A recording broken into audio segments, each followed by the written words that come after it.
తెలంగాణ రాష్ట్ర ఆవిర్భావ వేడుకలు అంగరంగ వైభవంగా ప్రారంభమయ్యాయి. రెండో ఏడాది కూడా ఉత్సవాలను ధూమ్ధామ్గా ప్రారంభించారు నేతలు. గల్లీ నుంచి ఢిల్లీ వరకు సంబరాలు నిర్వహించారు. అమరులకు నివాళులు, బతుకమ్మలు, బోనాలు, బాణసంచాతో అట్టహాసంగా మొదలయ్యాయి.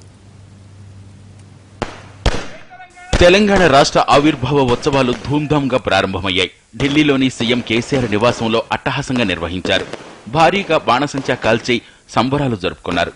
తెలంగాణ రాష్ట్రం ఏర్పడి రెండేళ్లైన సందర్భంగా గల్లీ నుంచి ఢిల్లీ వరకు వేడుకలు నిర్వహిస్తున్నట్టు చెప్పారు. ఢిల్లీలోని తెలంగాణ సంఘాలు కూడా ఈ ఉత్సవాల్లో పాల్గొన్నాయి. మరి పదవులు ముఖ్యం కాదు, నా తెలంగాణ బిడ్డలు ముఖ్యము, నా తెలంగాణ ఉద్యమం ముఖ్యమని చెప్పేసి మరి నేడు రాష్ట్ర ముఖ్యమంత్రి కల్వకుంట్ల చంద్రశేఖరరావు గారు ఇదే భవనం నుంచి తెలంగాణ నిర్మాతగా తెలంగాణ కొరకు దాదాపు అందరి పార్టీ పెద్దలను పిలిచి వాళ్ళకు భోజనం పెట్టి నేటి తెలంగాణ గురించి క్యాసెట్స్ వేసి వాళ్ళు అందరినీ తెలంగాణ గురించి ఆకర్షించే విధంగా చేసిన భవనం ఇది. వరంగల్లో కూడా తెలంగాణ ఆవిర్భావ వేడుకలు అట్టహాసంగా నిర్వహించారు. Deputy CM Kadiyam Srihari, TRS నాయకులు భారీగా సంబరాల్లో పాల్పంచుకున్నారు. సిటీ మొత్తం రంగురంగుల విద్యుత్ దీపాలతో అలంకరించారు. కలెక్టరేట్ నుంచి మహిళలు భారీ ఎత్తున బతుకమ్మలతో ర్యాలీ నిర్వహించారు. అనంతరం జేఎన్ఎస్ గ్రౌండ్లో బతుకమ్మ, కోలాటం ఆడారు.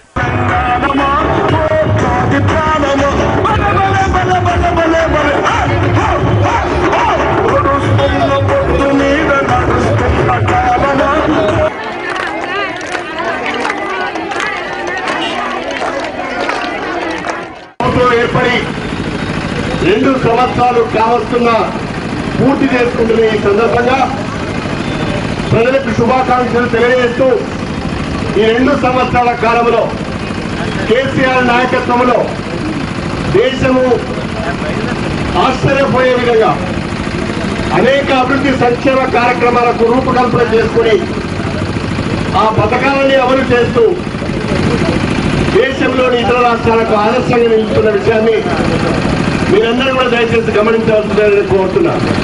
రాష్ట్ర ఆవిర్భావ వేడుకలను అమరులకు నివాళితో ప్రారంభించింది తెలంగాణ జేఏసీ. హైదరాబాద్లోని గన్ పార్క్ వద్ద తెలంగాణ అమరవీరులకు నివాళులర్పించారు జేఏసీ నేతలు. జేఏసీ చైర్మన్ కోదండరాంతో పాటు జేఏసీ నాయకులు పెద్ద ఎత్తున గన్ పార్క్ వద్ద నివాళులర్పించారు. అమరవీరుల త్యాగాలను స్మరించుకున్నారు. తెలంగాణ ప్రజల పురోభివృద్ధికున్న ఆటంకాలను తొలగించడం కోసం జరిగింది. ఆటంకాలు తొలగిపోయినాయి. సీమాంధ్ర పాలకుల పెత్తనం కానీ, వనరుల తరలింపు కానీ ఆగిపోయినాయి. ఇప్పుడు ఏంటంటే ఉన్న వనరులతో ఈ ప్రాంతాన్ని అభివృద్ధి చేసుకోవాలి. అందుకని ఈ ప్రజల యొక్క వికాసం అనేది తెలంగాణ రాష్ట్ర సాధన యొక్క అంతిమ లక్ష్యం అవుతుంది.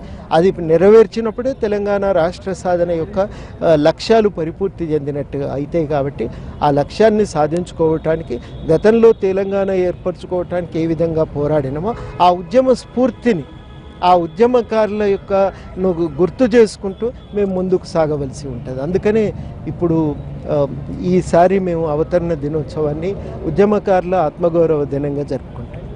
అర్ధరాత్రి నుంచే కోలాహలంగా సంబరాలు సాగాయి. ప్రజలు భారీ ఎత్తున రోడ్లపైకి వచ్చి ఆనందం పంచుకున్నారు. యువత మరింత జోరుగా జెండాలతో షికారులు చేశారు. కొందరు స్వీట్లు పంచుకున్నారు.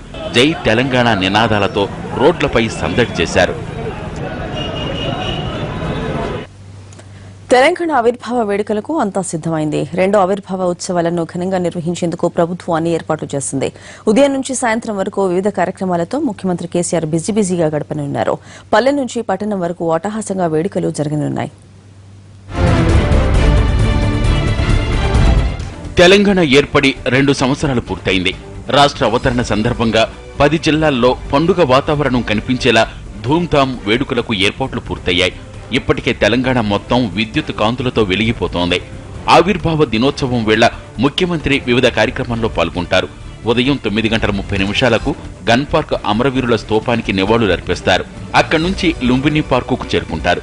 ఆ తర్వాత సంజీవయ్య పార్కుకు వెళ్లి జాతీయ జెండాను ఆవిష్కరిస్తారు.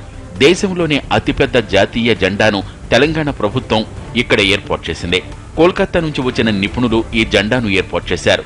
ఎయిర్పోర్ట్ అథారిటీ అనుమతితో ముందుగా అనుకున్న ఎత్తును తగ్గించి దీన్ని ఏర్పాటు చేశారు.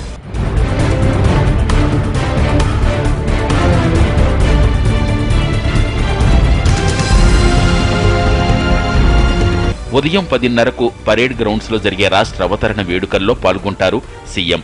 గౌరవ వందనం స్వీకరించి అవతరణ వేడుకలను లాంఛనంగా ప్రారంభిస్తారు. వివిధ రంగాల్లో ప్రముఖులకు సీఎం అవార్డులను అందజేస్తారు. మధ్యాహ్నం 12 గంటలకు హెచ్ఐసిసిలో మరో విశిష్ట కార్యక్రమం ఏర్పాటు చేసింది ప్రభుత్వం. గవర్నర్ ముఖ్య అతిథిగా పాల్గొనే ఈ కార్యక్రమానికి ప్రముఖులను ఆహ్వానించారు. ఇక జిల్లాల్లోనూ పండుగ వాతావరణం ఉండేలా ఏర్పాట్లు చేశారు. ఇన్ఛార్జి మంత్రులు జిల్లా కేంద్రంలో జెండాను ఎగురవేసి వేడుకలను ప్రారంభిస్తారు. ప్రభుత్వ ఆఫీసుల్లో వేడుకలు నిర్వహించాలని ప్రభుత్వం ఆదేశించింది. అలాగే టీఆర్ఎస్ కూడా గ్రామాల్లో జెండాలు ఎగరేసి వేడుకలు చేయాలని ఆదేశించింది. రాష్ట్ర అవతరణ సందర్భంగా 2 రోజుల నుంచి హైదరాబాద్ విద్యుత్ కాంతులతో వెలిగిపోతోంది. ప్రభుత్వ కార్యాలయాలు, చారిత్రక కట్టడాలను విద్యుత్ దీపాలతో అలంకరించారు. సచివాలయం, అసెంబ్లీ, హుస్సేన్ సాగర్, విద్యుత్ సౌధ, చార్మినార్, గోల్కొండ ఇలా అన్ని కొత్త శోభను సంతరించుకున్నాయి.